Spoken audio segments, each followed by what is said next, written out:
we're going to take this opportunity to maybe demonstrate some stuff and talk about some things and what goes into some of this drumming and this style of drumming that I'm doing.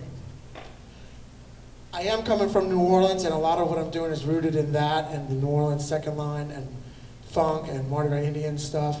And I have a new book and DVD out called Groove Alchemy, which we have a nice sampler going around, and that is hopefully on everybody's seat. So right now I'm going to reference that because I want to try and talk to you guys about a little bit about some of the material that is in that project. And what it is a DVD and a book, and it's all about what I've taken from some of the history of funk and how I've learned how to take it and mold it into new ideas and create new grooves out of it. So that last tune that we just played, I was definitely drawing from some of the drumming of Clyde Stubblefield and Jabbo Starks and trying to blend it into something new that I could use for my own purposes, in this case, the song that we just played. So if you check out this booklet, which is just a sampler of the book and the DVD, which are all available here at the Hal Leonard booth. If you check it out, the book and DVD go way more in depth, of course, but the groove that I was drawing, that I was playing on the last tune, was drawing from Clyde and Jabbo. So let's just get into that a little bit. And I'm sure a lot of you are already familiar with and know a little bit about Clyde's playing, especially on things like Cold Sweat. So in '67, Clyde came out with Cold Sweat with James Brown, and that really kind of blew the doors off of a lot of what was possible for James Brown, both musically and success-wise. So the groove that Clyde came up with, he didn't come up with that just on his own. He came up with that by drawing from guys who came before him. James Brown himself liked to play drums, and he started experimenting with displacing the backbeat. And so did Nat Kendrick, and Clayton Filion. So Clyde took that idea, displacing the backbeat from the guys who came before him. And he also took the idea of opening the hi-hat on the and a 1 and the and a 3 from the guys that came before him, Melvin Parker. Melvin Parker did that on Papa's Got a Brand New Bag and I Feel Good. So Clyde took those ideas and he mixed them together and he came up with his groove to Cold Sweat, right? Which we all know that groove, and it sounds a little something like this.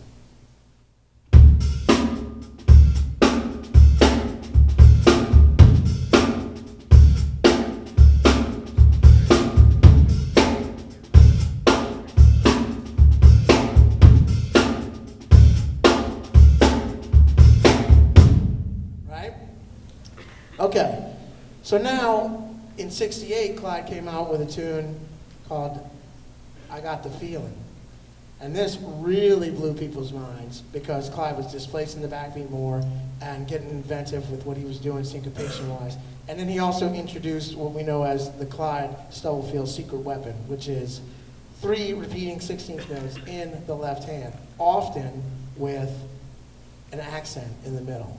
Which the first time I heard this, I was like, there's no way he can be doing that. And then I saw a video of it, and I said, oh my God, you gotta be kidding me. So, needless to say, it took me a long time to develop this, but I'm gonna show you how you can develop it. But let me play you this groove first. So this is the groove to I Got the Feeling.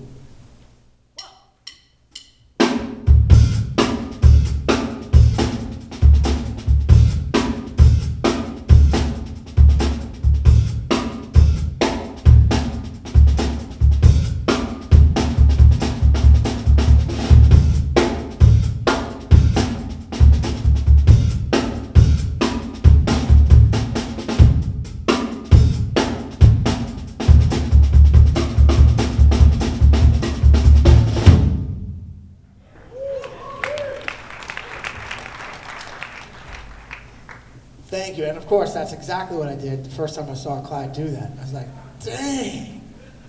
So, now, as I said, I didn't just develop that overnight. I had to spend lots of time with that. I didn't get frustrated with it, leave it for several months or several years, and come back to it and get it together. And then, as I was writing this book, and I really wanted it to encompass a lot of funk and a lot of what's possible with that, I figured I'd better spend the time and get it together. So I did, and these are some of the things that I came up with, and I'm just going to kind of improvise and play you some of the some ideas that are basically spelled out here in this booklet that we've put together. These ideas are all on this, if you turn the page right here. So check this out, and I'm just going to kind of improvise with some of these ideas, but show you how you can create little exercises for yourself to eliminate any problems that you have in your playing. And you can do this with anything that you encounter in your playing that gives you a challenge. What you can do is just figure out your own little way, your own little exercise, or whatever you got to do to isolate that problem, work on it, and just eliminate it, right? So I would take this stuff and I would play it at a slower tempo, and I would just make up things that worked on this left hand 3/16 notes in a row.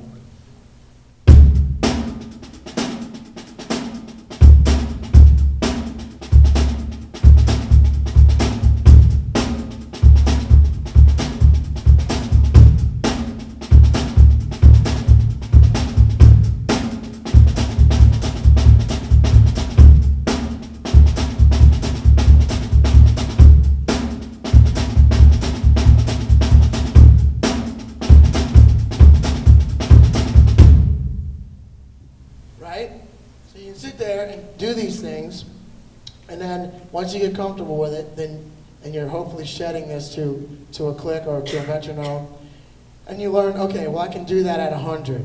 All right, great. Now let me bump it up to 101. And work on it there until you get comfortable. The last thing you want to do is sit down at your drum, start playing, and say, oh, I got this. Let me speed it up. Oh, well, it's getting kind of dirty. Oh, let me slow it back down. Oh, no, I got it. Let me speed it back up. You don't want to do that. That develops very bad habits, and nobody wants a drummer who's in the habit of speeding up and slowing down. So do yourself a favor and get in the habit of when you sit down, you decide, I'm going to play at this tempo. And nowadays, most of the stuff that I get called to do is usually to a click track. And I was talking with Russ Miller last night, and he and I have talked about this a lot. But he's got his own studio at his house, and he was one of the first guys to do that. And now I'm starting to do a little of this in the Galactic studio, where guys call you up and they say, hey man, I would love for you to play on my record. Oh great, I would love that. That would be great. Okay, cool man, I'm going to send you a hard drive, and then it's got a click track on it. Put the drums to it and send it back to me. And that's the way sessions go down a lot right now, and that's the way that they're probably going to go down a lot in the future. So you need to get in the habit of being comfortable and playing to a click. So when you sit down to work on stuff, do yourself a favor, pick a tempo, stay with that tempo, get comfortable, learn what it feels like to play at 100 beats per minute, and then once you're comfortable, then move it up to 101 or to 102. But make conscious decisions to increase the tempo. Don't just do it willy-nilly. So, okay, now we've covered a little bit about this groove, I Got the Feeling, and that's Clyde, okay? And of course, in the book and DVD, I go into way more depth, but I only have 50 minutes today. So, now, with Jabbo Starks, who was the other most well-known drummer with James Brown, Jabbo, again, created some great classic grooves, and he drew from the guys who came before him as well. He drew from Clayton Filial. The beat was I Got Money. And that beat was the precursor to a lot of the James Brown stuff. It sounded something like this.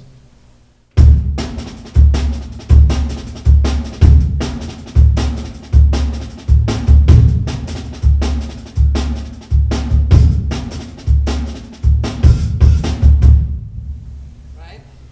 So, and again, putting this book together and stuff, I drew from guys who had done stuff before me. And I bumped into Jim Payne.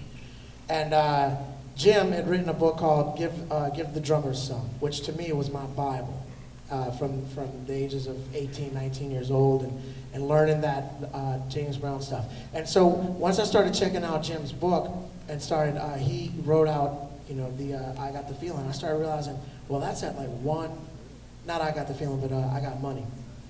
That's at like 160, but a lot of drum and bass starts at 160, gets up to 170, 180. So to me, this was like a precursor to drum and bass. But what happened was the James Brown drummers after Clayton Filial took it and slowed it down. And Jabbo Starks put a swing feel on it because it was coming from a swing background. And he also borrowed the Melvin Parker upbeats on the and of one and the and of three. And this is what Jabbo Starks came up with for Sex Machine. Check this out.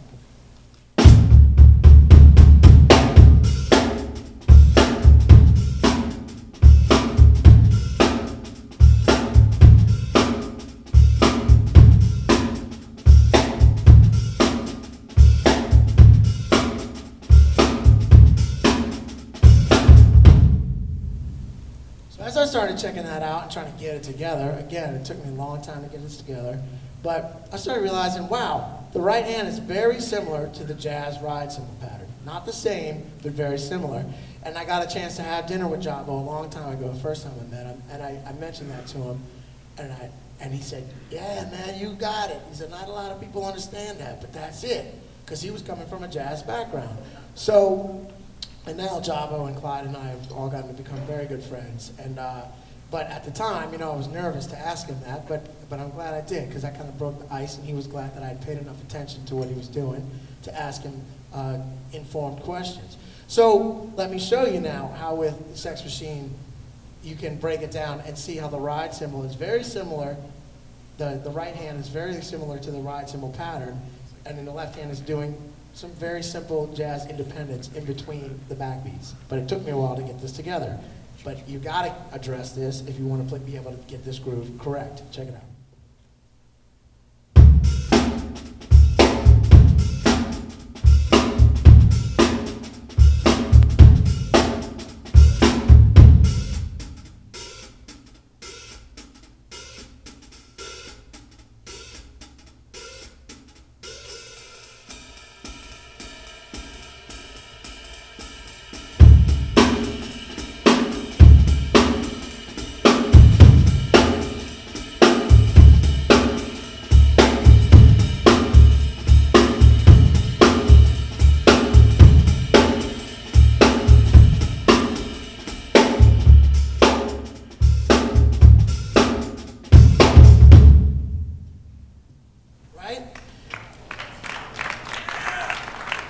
So what I'm trying to show you is that while you're checking stuff out, these little realizations that you make, like, oh wow, that's kind of similar to the jazz ride cymbal pattern. I've already been shedding that, and I've been shedding some jazz independence. Okay, I can see the similarities here. It's oftentimes very beneficial to see the similarities in something than it is to just see the differences. If you can see how something is similar to something, you can say, oh, well that's very similar to this thing that I already know, and now I've just got to adapt it now to fit this purpose. Well, then you're already halfway, maybe 75% there, right? And you're not reinventing the wheel and starting from scratch.